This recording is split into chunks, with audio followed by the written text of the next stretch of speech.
Okay, we're back with Bill Stackpole. Bill is Associate Professor, Department of Computing Security at Rochester Institute of Technology. Bill has 64 students participating in the National Cyber League this fall. Bill, you also had the winning team in the National Collegiate Cyber Defense Competition earlier this year. So congratulations on your performance in CCDC.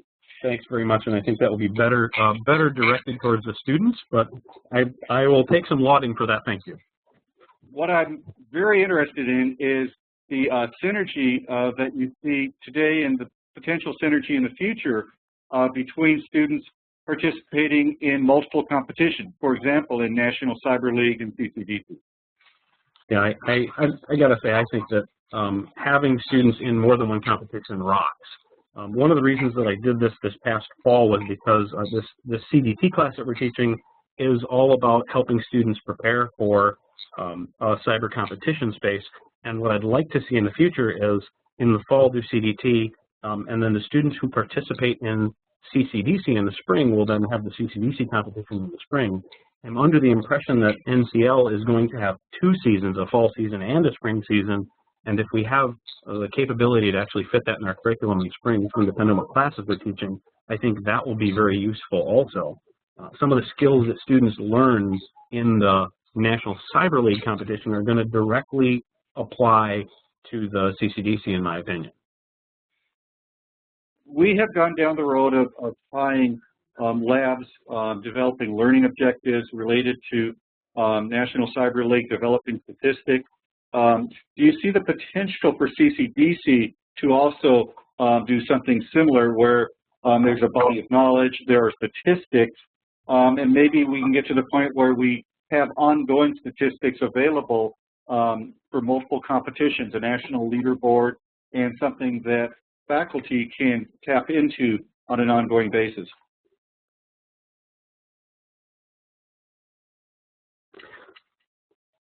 Yes, and I'm sorry, I kind of lost your train of thought there. Can you say that again?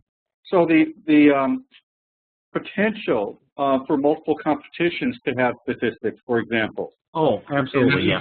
Statistics build up to an ongoing leaderboard that can be displayed.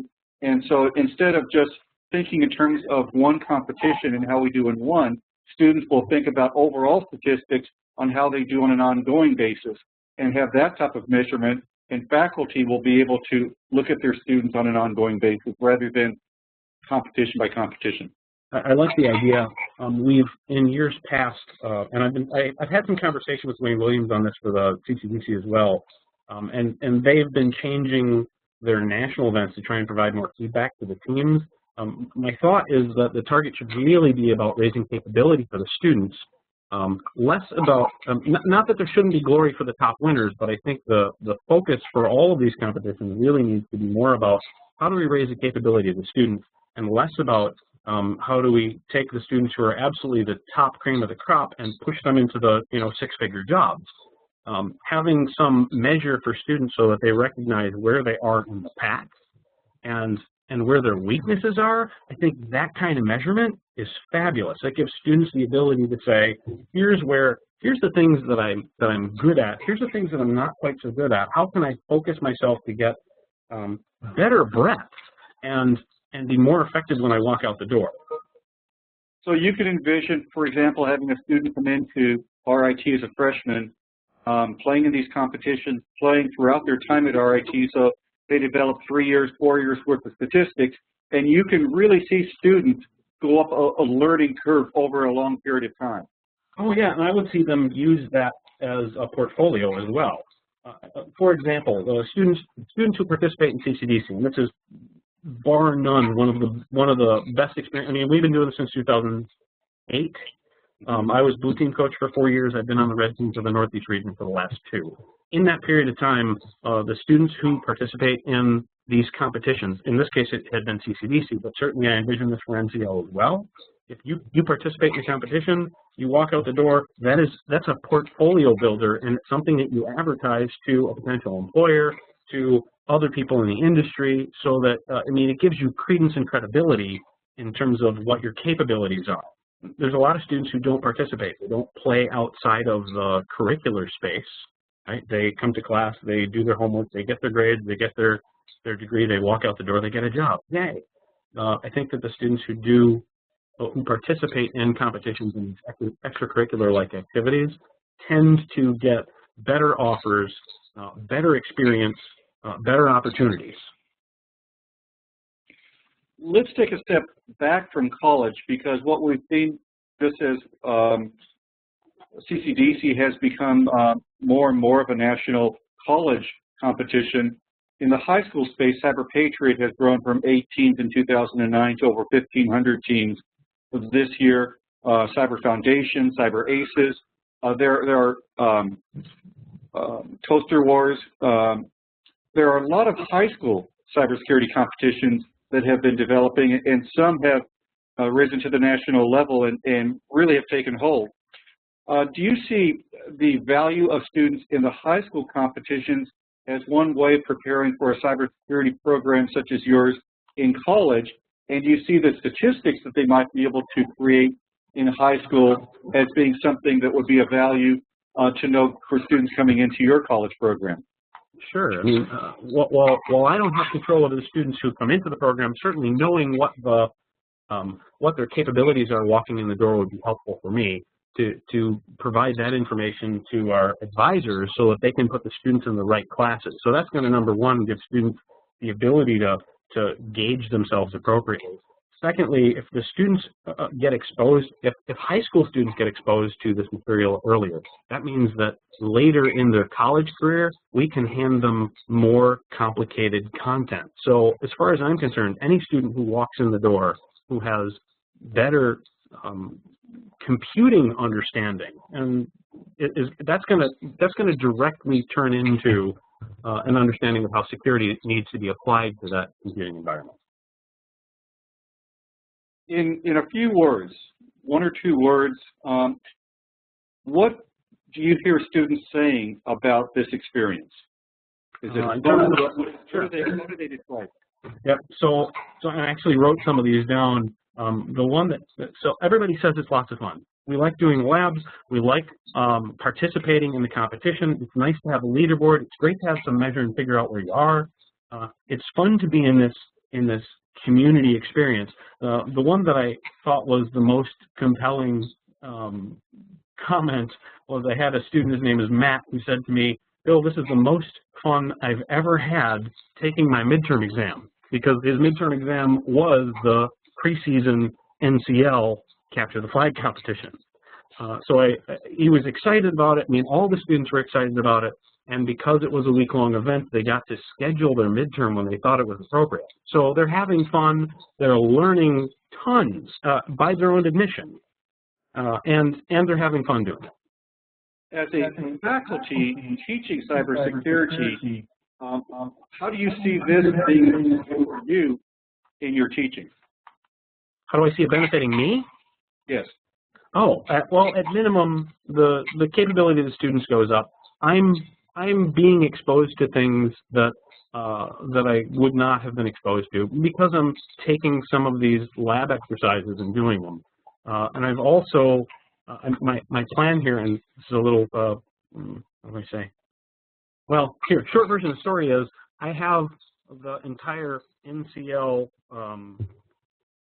lab exercise library, and we already have an ESX cluster at RIT, so my intention is that when NCL is not running, I would like my students to use the CEH and Security Plus labs and actually use those as homework assignments for other classes, so that anybody who's taking one of these classes can kind of on their own time, whether or not the cyber gymnasium is available, have the capability to exercise themselves and learn more in an offline space.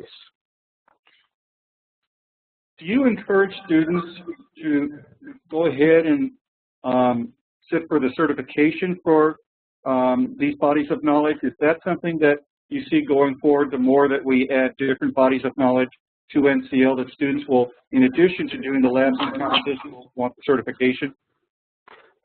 I think the students find value in the certification, and some employers do and some don't. So I'll give you, for instance, we've got a couple of routing and switching classes, the first of which, at the end of the first class, if a student is taking the routing and switching class with me, my suggestion to them is go take your CCNA, go take your CCNA now, because your chance of passing it today is very high, because 80% of the material that we provide them, the material we provide them gets them about 80% of the way towards getting their CCNA or CCNP or whatever the certification document is.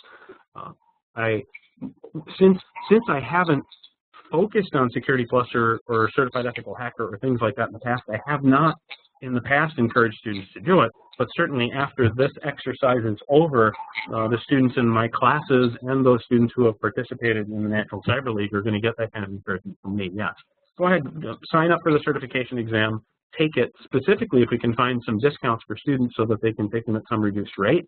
That will certainly encourage them to go do it and bolster their confidence, I would say, as well. There are 2 or 3 changes, 2 or 3 recommendations for the next NCL season or for NCL in the next few years. What would they be?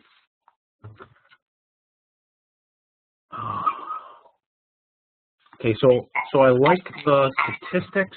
Some of this is going to sound a little bit corny, but I wish the registration system was easier to manage, because I registered 26 students and had to do each one individually. So, but set that aside. I love the feedback idea that you have for providing feedback both to students and faculty.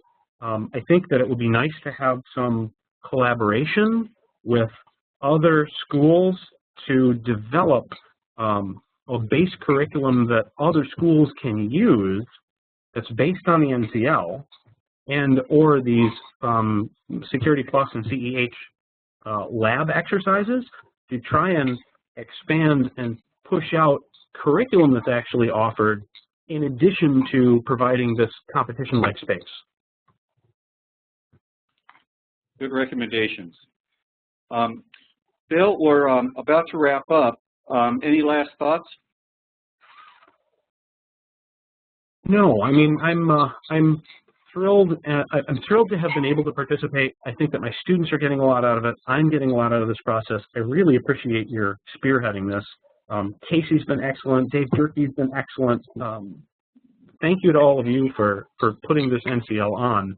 And please don't hesitate to contact me. I mean, I'm interested in doing things like collaborative curriculum sharing, like publication, like possibly pursuing grants with the NSF or other people to build additional cyber gymnasiums and maybe push this stuff out to other schools. I'm ready, willing, and able to do this. I just have to find time windows to make it happen. But you can certainly have people get in touch with me, and it's okay if I send my email address here? Yes. Okay, so it's bill.stackpole@rit.edu. And if you can't find me, go to CSEC, that's a computing security, csec.rit.edu. Look under people, you'll see my smiling face and my email address there. Great. And Bill, on behalf of National Cyber League, we really appreciate your participation. We really appreciate your input. And please thank your students for being part of NCL this year. We wish you the best in the postseason, and we look forward to your participation in years to come. Thank you so much, Dan, and I look forward to continued involvement. Thank you. Thank you, Bill.